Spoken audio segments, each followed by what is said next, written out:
ሰላም ተመልካቾቼ እንዴት ናችሁ? ቀደም ሲል በመግቢያችን ላይ እንዳነሳ ነው ከመጠን በላይ የማላብ ችግር ከምን ይከሰታል? እንዴት ይከሰታል? ችግሩ ምንድነው?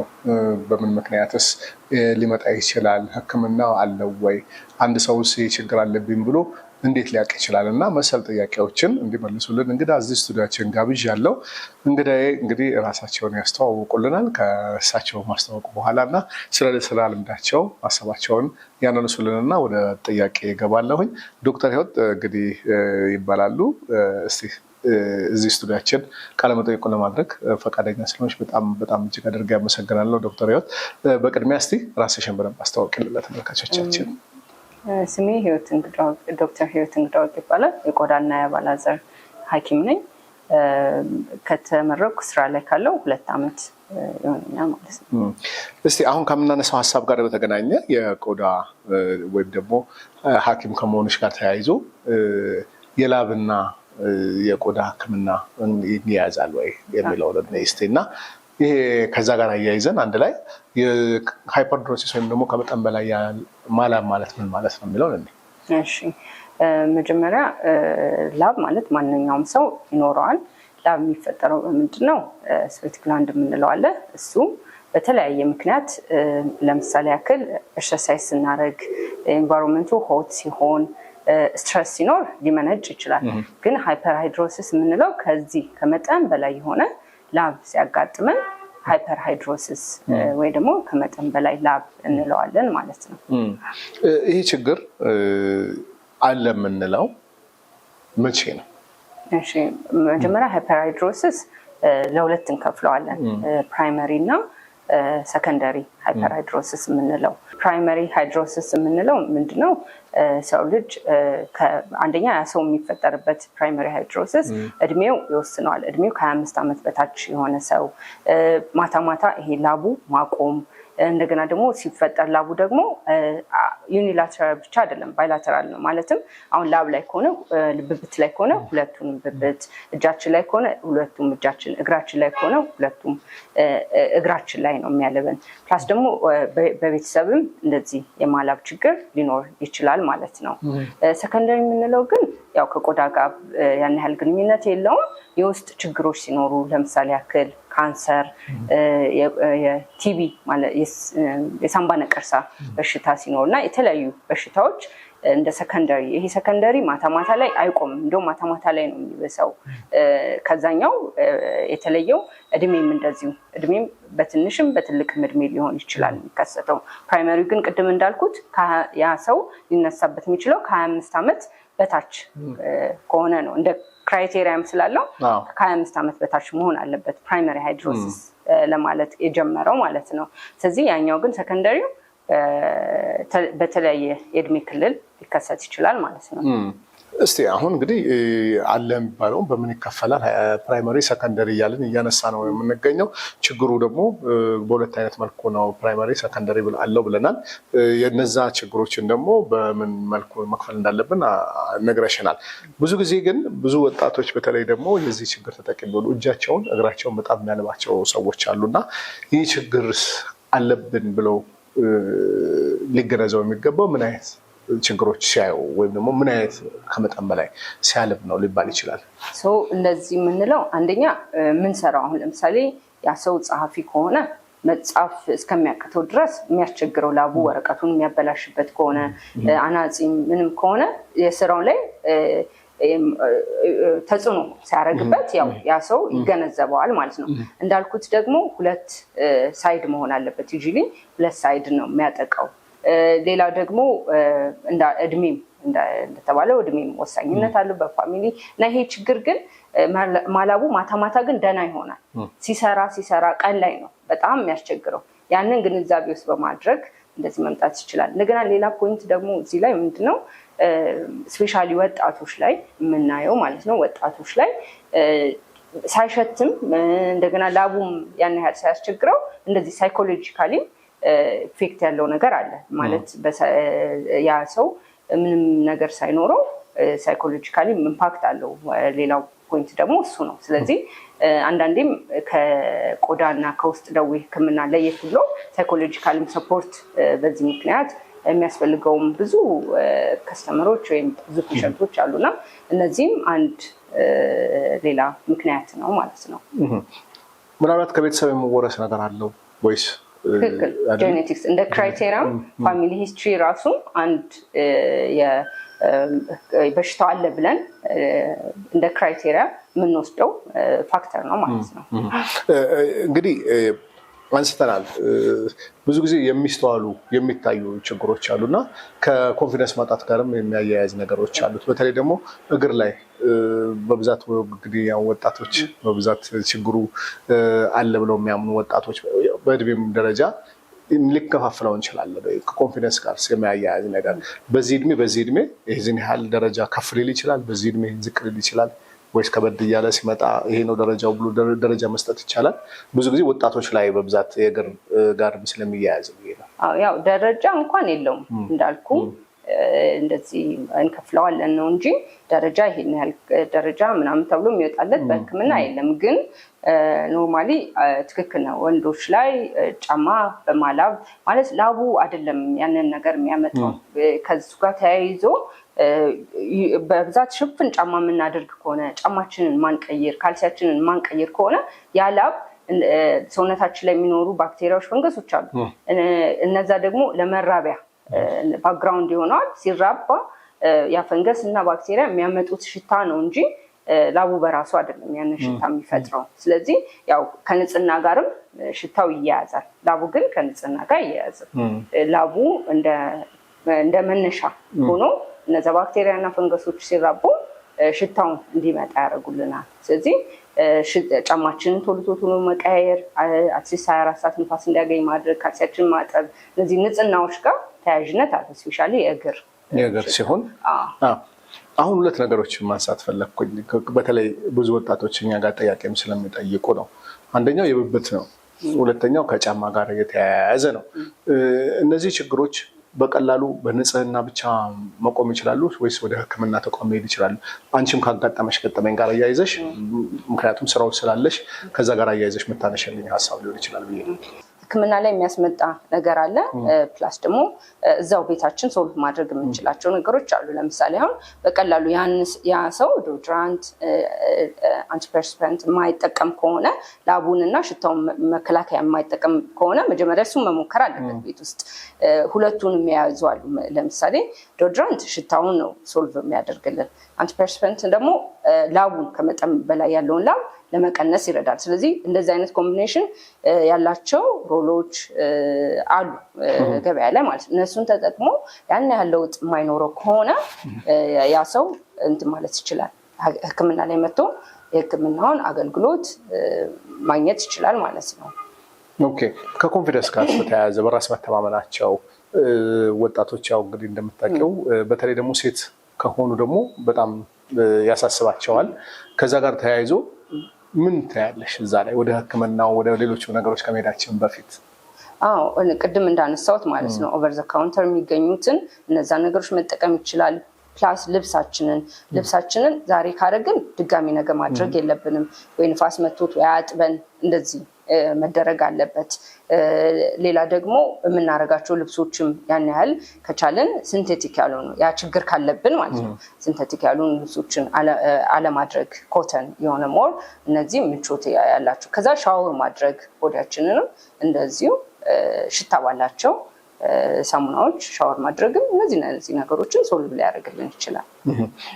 ምናልባት ግን ከጥያቄዎቹ መካከል አንዱ ምንድነው በጣም የሚያልባቸው ልጆች ሎሚ በራሳቸው ሲጠቀሙ ይታያል፣ አመድ ሲጠቀሙ ይታያል፣ ሌሎች ነገሮች በራሳቸው።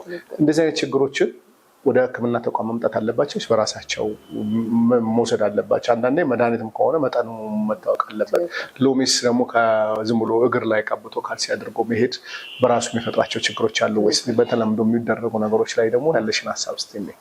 ማለት ያው ኖርማሊ ምንድነው እንደ ልምድ ብናደርገው አሪፍ የሚሆነው ቀለል ያለ ነገር ከሆነ ራሳችን ሞክርና ወደ ሕክምና መምጣት እንችላለን።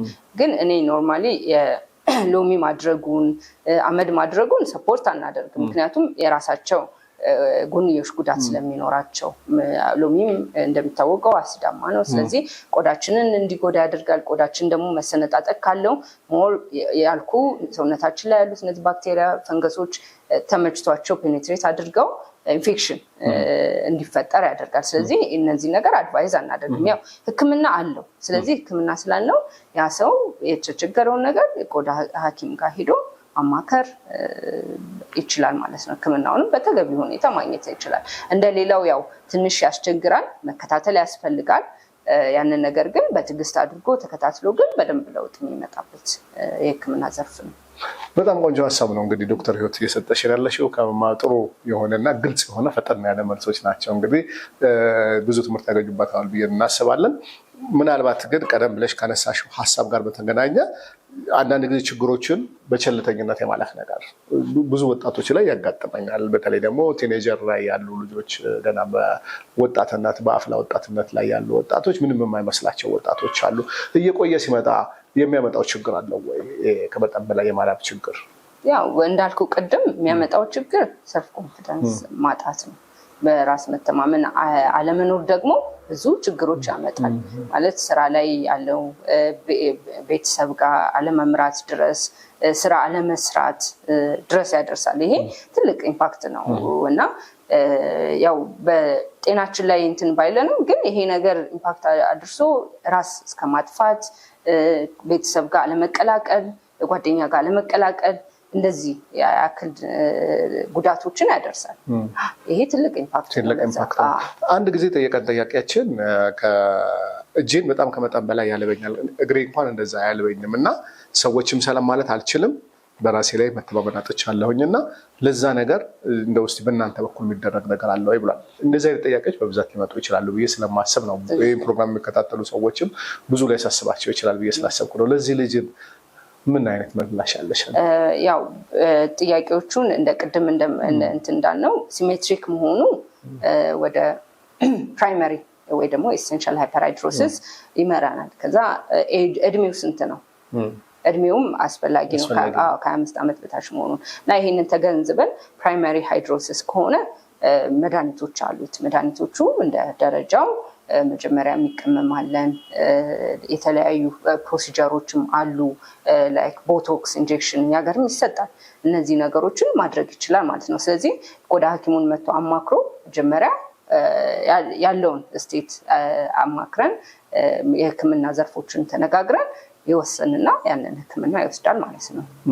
ሌላ ደግሞ ከእግር ጋር በተያያዘ በጣም ላብ የሚያልባቸው እግራቸው በጣም የሚያልባቸው ሰዎች የመጨረሻ በራሳቸው አማራጭ ከዘም ቀደም ብሎ ከጠየኩሽ ጥያቄ ጋር ማድረቂያ ብለው የሚሸጡ መድኃኒቶች አሉ እና ከፋርማሲ ቀጥታ ይህን ነገር ገዝቶ መጠኑን ሳያውቁ መውሰድ ይቻላል። እንደዚህ አይነት ችግር የእግር ችግር ያለባቸው ሰዎች የሚመከሩ የሚነገሩ የሚሰጡ ሕክምናዎች በራስሽ ደግሞ የምትመክራቸው ነገሮች ካሉ ለእነሱም በተለይ ደግሞ በተለይ ወጣቶች ላይ እኮ መጠኑን ማወቅ ፐርሰንቴጁን ማወቅ ማለት ታውቆ ተቀምሞ መሆን አለበት።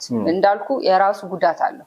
ጉዳቱ ደግሞ የባሰ ችግር ያመጣል። ስለዚህ መጀመሪያ ቀለል ብሎ ሐኪምን አማክሮ ማድረግ እየተቻለ ፋርማሲ ሄዶ ዝም ብሎ መግዛት እኔ ሰፖርት አላደረገውም ፐርሰናሊ። ምክንያቱም ይሄ በሃይፐርሃይድሮሲስ ወይ ደግሞ ላብ ምክንያት የሚመጡ ችግሮች ብቻ ሳይሆን በተለያዩ የቆዳ ችግሮች ይሄ ልምድ አለ።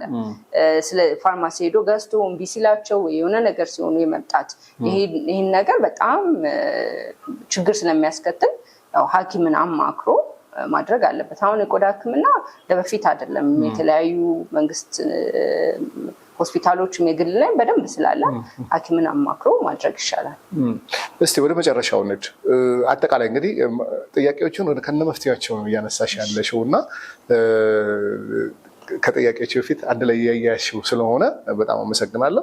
እስቲ በመጨረሻ ግን ማጠቃለያ መጥቶ ከሕክምናው አለው ማንኛውም ሕክምና እንዳለው ሁሉ የዚህ ሃይፐርሃይድሮሲስ ወይም ደግሞ ከመጠን በላይ የማላብ ችግር እንደዚሁ ይሄ በእንግሊዝኛ ያጠራው ሃይፐርሃይድሮሲስ የሚባለው ላይ ግንዛቤ እየሰጠሽን ስለሆነ ጠቅለል ያለ ሀሳብሽን እስኪ እናጋራ። መጀመሪያ ሃይፐርሃይድሮሲስ እንዳልኩት ቅድም ለሁለት እንከፍለዋለን አይደል? ለሁለት ከከፈልነው በኋላ ምክንያቱን ለማወቅ በሁለት ከከፈልነው በኋላ በየራሳቸው ዘርፍ ሕክምና አለው። ለኛ ሞር የሚመለከተን ፕራይመሪ ወይም ኢሴንሻል ሃይፐርሃይድሮሲስ የምንለው ነው። እሱም እንደ ሕክምናው እንደ ደረጃው መጠን ያ ሰው እንዳስቸገረው እንደ ቦታው ፊትም አለ ላብ። ስለዚህ እንደ ፊቱም ብብቱ ላይም እግሩ ላይም ቢሆን ህክምናዎቹን መርጠን ከሚቀመምም ሊሆን ይችላል፣ ቦቶክስ ኢንጀክሽን፣ የሚዋጥ ኪኒንም ከእንደዛ በየደረጃው ሄደን ከፔሸንቶቻችን ጋር ከበሽተኞቻችን ጋር ተመካክረን ያንን ህክምና ማድረግ እንችላለን ማለት ነው።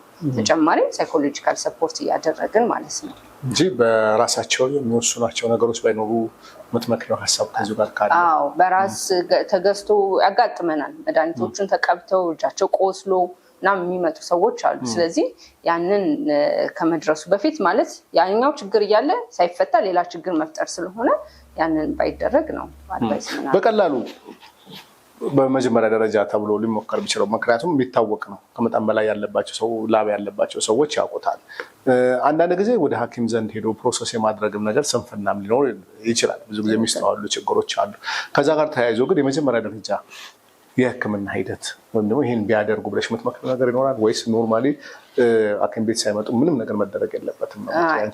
ቅድም እንዳልኩት የብብት ከሆነ ኦቨር ዘ ካውንተር የምናገኛቸው ሮሎች አሉ፣ ዶድራንት እና አንቲፐርስፐረንት አንድ ላይ ያለው እሱን መጠቀም እንችላለን።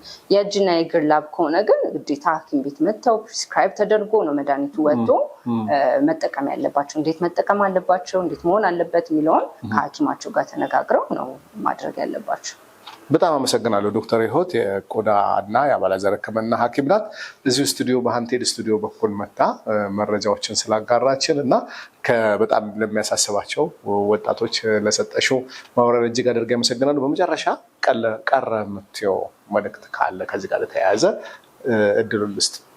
ያው በጣም የሚያስጨንቅ እና ከሚያሳስበን የበሽታ አይነቶች ነው ሃይፐርሃይድሮሲስ ወይም ከመጠን በላይ ላብ። ግን ያንን ነገር ህክምና እንዳለው ተረድተው ቀስ ብለው ማለት ተረጋግተው አይ ነው ህክምና ትንሽ ፕሮሰስ ሊኖረው ይችላል። ግን ያ ሁሉ ፕሮሰስ መኖር ለዛ ሰው ጥቅም ነው እና አንዱ ላይሰራ መድኃኒቱ አንዱ ላይሰራለት ይችላል፣ አንደኛው ሊሆን ይችላል እና ህክምናው ከሰው ሰውም ስለሚለይ ተረጋግቶ ሐኪሙን አናግሮ ችግሩን መቅረፍ ይችላል ማለት እንፈልገው። በጣም ቆንጆ ሀሳብ ነው። እንግዲህ ተመልካቾቻችን የቆዳና የአባላዘር ስፔሻሊስት ሐኪሟ ዶክተር ህይወት እንግዳ ወርቅ ጋር ነበረ ቆይታ ያደረግነው። በተለይ ደግሞ ከሃይፐር ሃይድሮሲስ ስለሚባለው በተለይም ደግሞ በአማርኛ አጠራሩ ከመጠን በላይ የማላብ ችግሩ ምንድን ነው፣ መንስኤው፣ መፍትሄው የሚለውን ነገር አይተናል። 2 አይነት ደረጃዎች አሉት ብላናለች ዶክተር ህይወት። ፕራይመሪ እና ሰከንደሪ ብላ አስቀምጣልናለች። መፍትሄዎቹን ደግሞ ምን መሆን እንዳለባቸው በስፋት ነግራናለች። በተለይ ብዙ ወጣቶች ከዚህ ፕሮግራም ላይ ብዙ ትምህርት እንዳገኛችሁበት ተማመናለሁ። አሁንም ሀሳብ፣ አስተያየት፣ ጥያቄዎች ካላችሁ ከዚህ ጋር በተያያዘ ጥያቄዎች ከስር በምናስቀምጣቸው ቁጥሮች ልጠይቁን ትችላላችሁ። ዶክተር ህይወትም እንግዲህ ለዚህ ምላሽ ትሰጠናለች። ዶክተር ህይወት እንግዲህ በድጋሚ እዚህ ስቱዲዮ ድረስ ሰዓትሽን ቆጥበሽ ለተመልካቾቻችን በቂ ግንዛቤ ያገኛሉ፣ አሳሳቢ ነው፣ እንደዚሁም ትምህርት ማግኘት አለባቸው ብለሽ ፕሮግራማችንን ስለተቀላቀልሽ እጅግ አድርጌ አመሰግናለሁ። በቀጣይ እንግዲህ በሌሎች ጥያቄዎችም እንግዲህ ስቱዲያችን የምንገናኝ ነው የሚሆነው። እጅግ አድርጌ አመሰግናለሁ ዶክተር።